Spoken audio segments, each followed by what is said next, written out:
Today on This Old House, old renovations have left the foundation a mess. So we're gonna clean them up. Take a couple passes at it, make it through in like 5 minutes. And when a bearing wall comes down, a beam has to go up.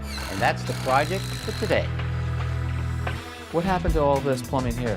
I've never seen anything like this before. There's already rot going on in that trunk.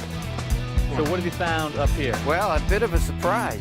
It's really the classic plumber's lament. Nice. It's 5 bathrooms, it's a kitchen, it's a full new mechanical. It's going to be a biggie. Sounds like you guys have a plan. I think we do. Money's in the detail. That is beautiful.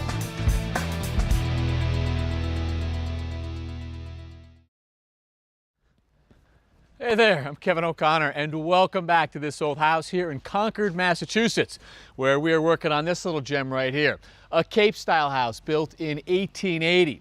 Now, the original house from the right corner there to about where this roof line breaks right here, that was 1880, and then there have been some additions put onto it over the years. The homeowners want to save the original part of the house. Most of the additions are going away and are going to be rebuilt. Since we were here last, over the last couple weeks, it has been all about demolition. A lot going on down here, and even more upstairs. Charlie took the upstairs back to the studs for a few reasons. The windows are getting changed out, even some of the openings are changing their size. Plus, everything up here is getting rewired. You can see remnants of the original knob and tubing. Fortunately, that was not active, but this old wiring right here, that's getting rewired, as is everything up here. There was no insulation in the walls either, so back to the studs made sense. Again, this is the original house, and right here, well, that's where that roof break is. So this is one of the additions that was put on over the years. And the reason this was taken back to the studs is because the roof was cut here at the ridge. This is where Charlie and his guys are going to connect to the new addition that runs a long way back behind the house. Down here on the first floor, over on this side of the house, this was the original family room. It's going to become a big kitchen. We'll save that fireplace and chimney there in the corner. And the original kitchen was down here. Just a small little room right about here. Now, with all the demolition on the first and second floor, there were really no surprises. Everything as expected. But that is not the case downstairs. Over the last couple weeks, the excavator's been busy taking down various additions and exposing the foundation. That's the family room I was just in with its foundation down below. Hey, Charlie. Kevin. And some surprises for you once you started excavating, huh? We started excavating this corner over here. The good part is we found a footing under the chimney. That's a good thing. It is a good thing. The bad thing is we kept digging a little further. There was no footing under the foundation. So foundation under that family room addition many years ago. Are you surprised to find no footing underneath this foundation wall? It happens once in a great while, so not overly surprised, but it's something we have to deal with. Okay. So we're standing in new basement space under the new family room. So the homeowner wants the new space 14 inches lower than the existing basement floor. It's going to be all finished space? All finished space, which would leave the dirt exposed, which we can't have. Old basement floor there, they want to go down to here? Right.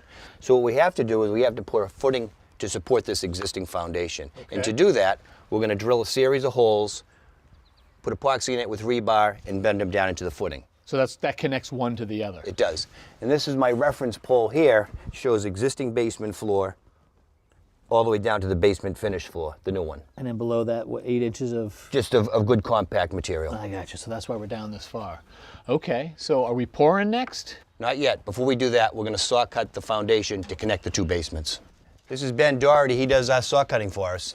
Ben, you got a second? Oh yeah. What are you working with there? Wall saw. It's electric, 32 inches, diamond tip blade. You gonna run water through there? Yeah, everything's water cooled. The saw, everything runs all the way through the saw. You know, it's electric, so it gets warm. Keep it cool. Nice. How many cuts will you get out of a blade like this?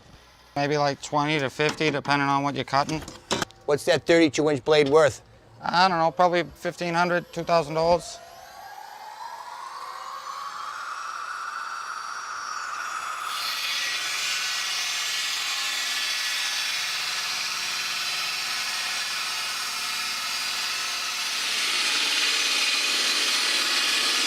Surprised how fast that went through. That's just like hot butter. A motor drives the saw up and down a metal rail. Water helps manage friction on the blade. A cut like this takes about a couple minutes. The first cut is small to relieve pressure on the wall.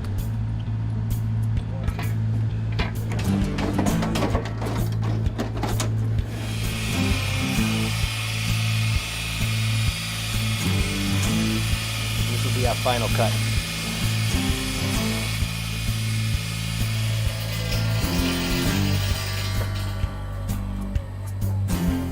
So that's obviously not the cut of our opening. What's with that little thin piece? Well, what we're worried about is if we cut one big section at once and that piece wanting to fall out, it could actually bind on the existing foundation. So we're gonna basically put a 12-inch relief cut in, take that small section out, and then the big one will fall free. And how big are we talking? Well, 4-foot opening. Then we'll frame in from there to whatever we want to do with lumber.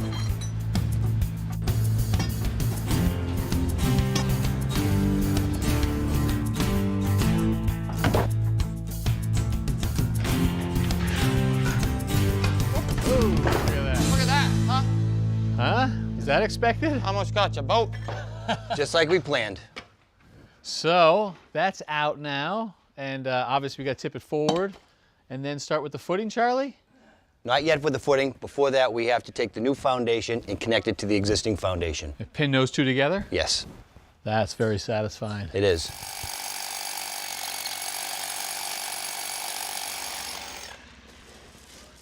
Okay.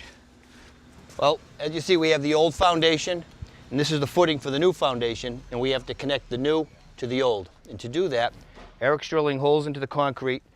I'm going to take rebar and epoxy it in. He's drilling about 6 inches in, and make a series of holes about a foot apart for the rebar to go in, and that will tie the two together. Because we're going to pour a new wall on top of this footing right into that. That's right.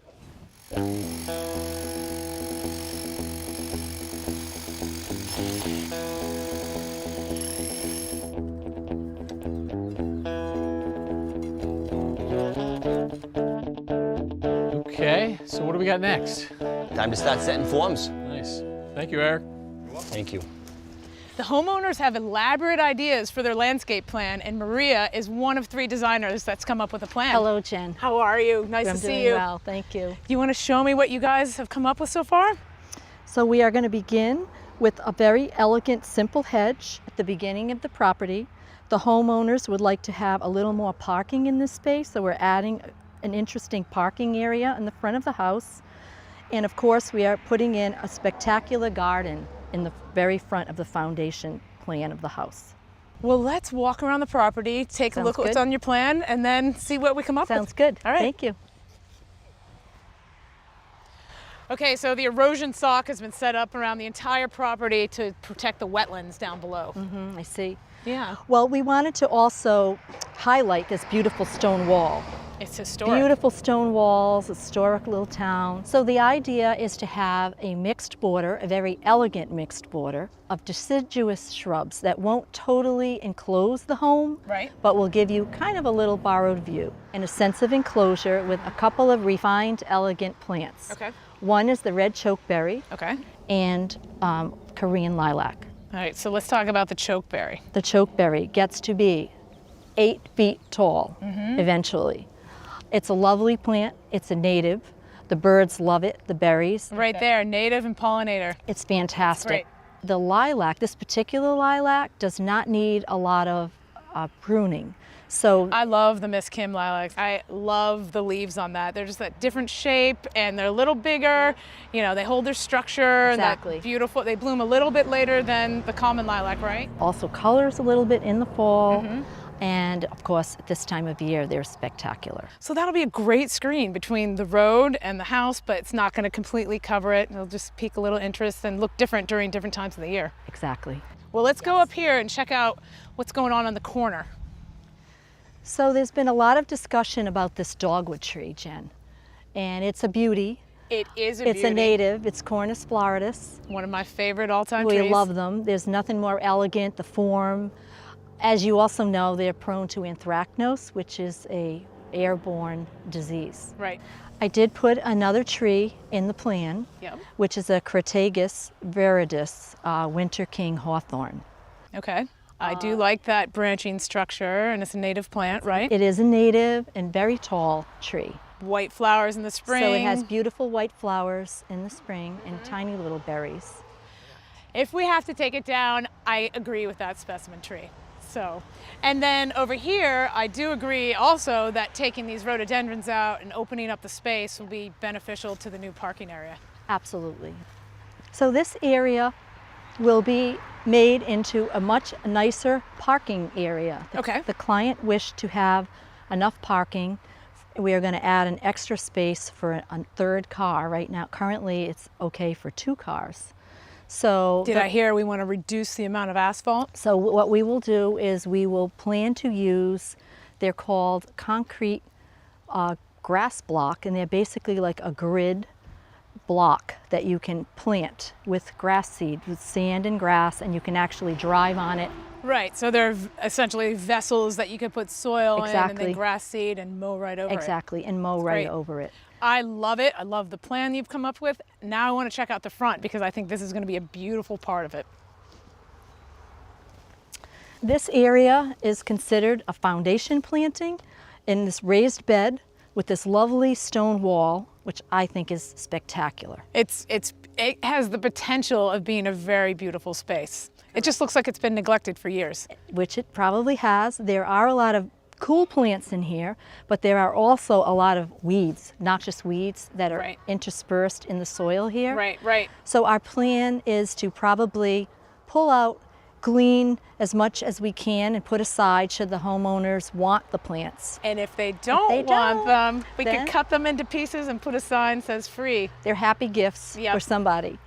In the meantime, the plan is to just take everything out and basically begin a very rectilinear plan of there are 6 4-by-4-foot square beds that we will plant down at that end, the basically edibles. for the edibles and annuals, and some perennials for a cutting garden. I love it. You know, throughout the whole COVID, I think a lot of people got back into growing their own again. And it's no longer looked down upon to have it in the front of your house. It's more accessible, and it's just really that healing garden. People need to grow stuff. So I think this is a great location for it. What about next to the edge? It's a retaining wall drop. So at the end, it's quite a drop. There will be a very large, a contemporary looking trellis Okay. with some of that steel Oh, wire. I saw that in your plant. So like cable railing, like Cable around railing, decks. I right. think that's a great idea. And then we have anchored this wall here with 2 boxwood, Yep. baby jade boxwood. So the plan is to put a row of blueberry along this front edge. The edible front border. The I edible love it. front border, the cool thing about blueberry is that it is a native. This particular one is called high bush blueberry, but it only grows to be 30 inches tall. Right. And it's called peach sorbet, and it is a cultivar that has just lustrous, beautiful leaves, orange, yellow, green. It's just The fall, yes, the fall spectacular colors are color. amazing. And then along the back row, there will be just a row of phenomenal lavender. Okay. Because this is a very hot spot here. It's perfect. Let them cook. They want to be dried out. So you'll amend the soil, Yes. create this amazing kitchen garden. Absolutely. Is there going to be a space to sit? So there will be in this corner, the plan is to have like maybe a teak bench or a corner bench where you can keep your gardening tools and a little small table. Perfect. Keep it all contained. I think it's a great plan, and I can't wait to see it come to life. Thank you. All right. All right, what we're gonna do here is we're actually gonna open up this wall right here because this is a narrow stairway and the homeowners wanna leave it. So what we wanna do is we wanna take this wall out about as far as the face of that wall on the other side of the stairway, open up this whole thing and make a big difference in here. Yeah, and the best part about it is it's basically going to take this head that we have here, it's going to be almost 8 feet long, and just really recess it up into the ceiling. Yeah, because we don't want that sticking down in the room. It's nice flat ceiling. And these joists run from that wall there and stop here, and then they pick up here and go to this all the way over to here where they stop. So now we have an intermittent wall here. So what we have to do is support the end of this one and the end of that side. And to do that, we're going to put up a couple of studs.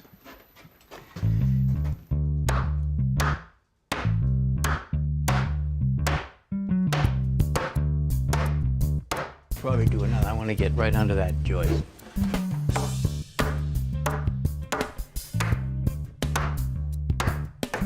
The bottom of this over.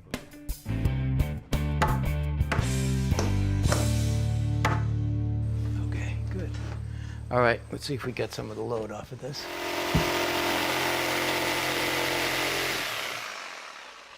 Now, before I cut this one free, I'm going to cut this main one right here and see if there's pressure on that.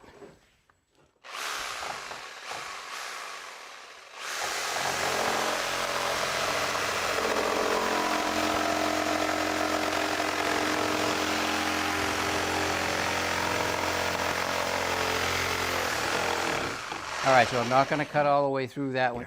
What I want to do now is I want to cut this way in. The reason is if there's going to be force down on this, there's going to be less pressure on this and I can get the blade out easier. So I'm going to make two cuts. I'm going to make one a little lower. And now I'm going to cut right where the line is. It broke free. There's nothing there. Now we'll just do this one. And there's nothing there. So we have our floor supported safely above. Now we'll just pull these studs out. I get this one, you want to try that? There. Go ahead. Get your hammer in there. There you go. Go ahead. You ready?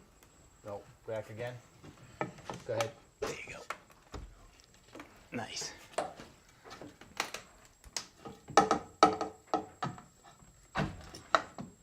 Good. Here's the biggest nails they had. Let's see if we can get this one out of here. See if we can get that header down. All right.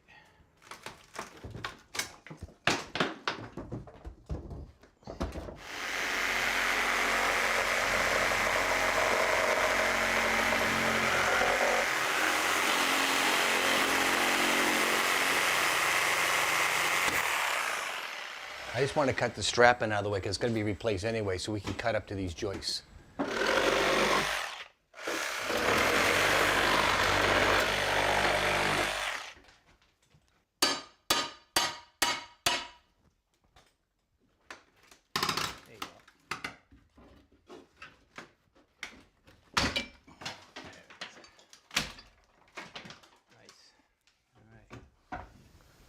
Ready? Yep. Right there. All right? Yep. Okay, good. Now we need to cut the joist to make room for the beam.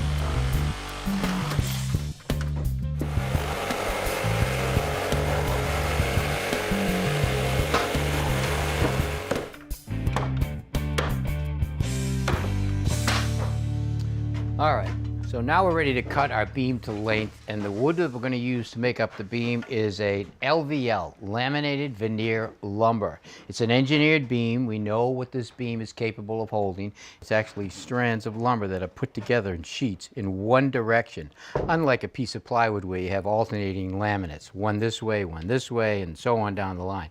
This is all the same, gives it more strength. We're going to square it up and cut it to length.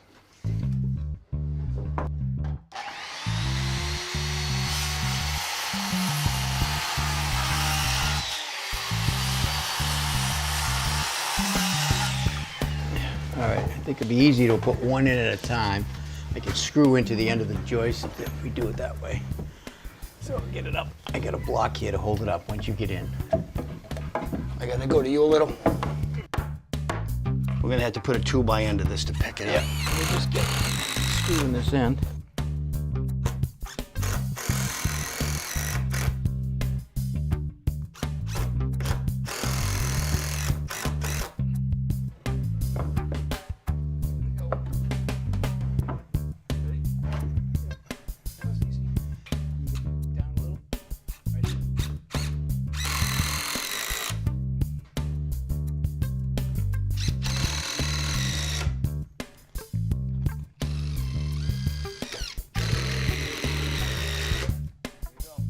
Now we're ready to attach the floor joist to the beam on this end. We've temporarily attached the beam to the ends of the joist right here to hold it into position at where it needs to go.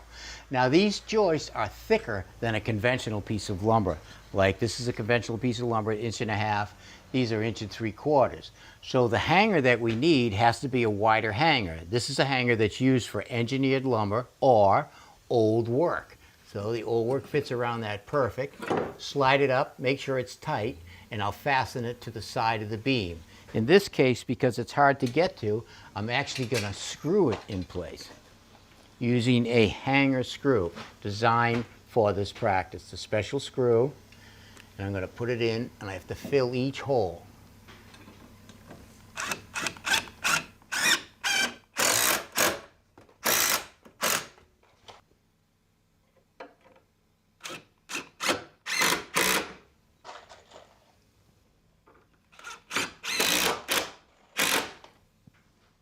All right, we've attached our hangers from the outside wall over to here, and we've made these joists right here even with the top of our beam.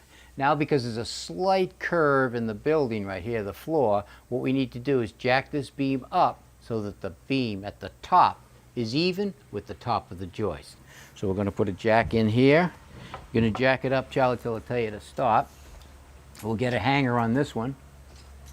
Go ahead.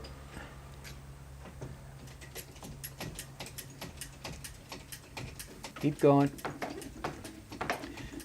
Now, the benefit of the hangers are actually pulling that whole part of the floor up with it. Keep going. A little more. Almost there. A little more. All right, that's pretty good. Let's get a hanger on this joist right here.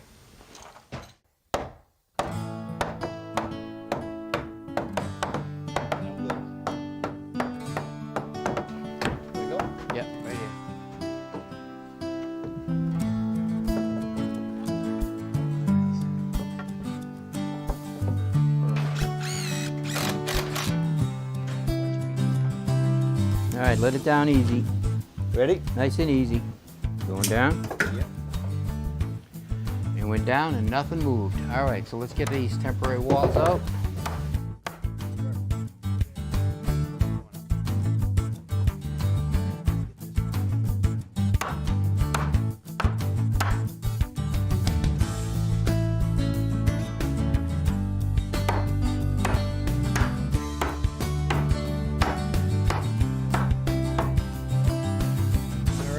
Let's have a look. Oh yeah, what a difference, huh? This is just what they were looking for. Yeah, opens it right up, does. Finish that stairway off, looks like a new hallway. It does. All right, let's clean this mess up.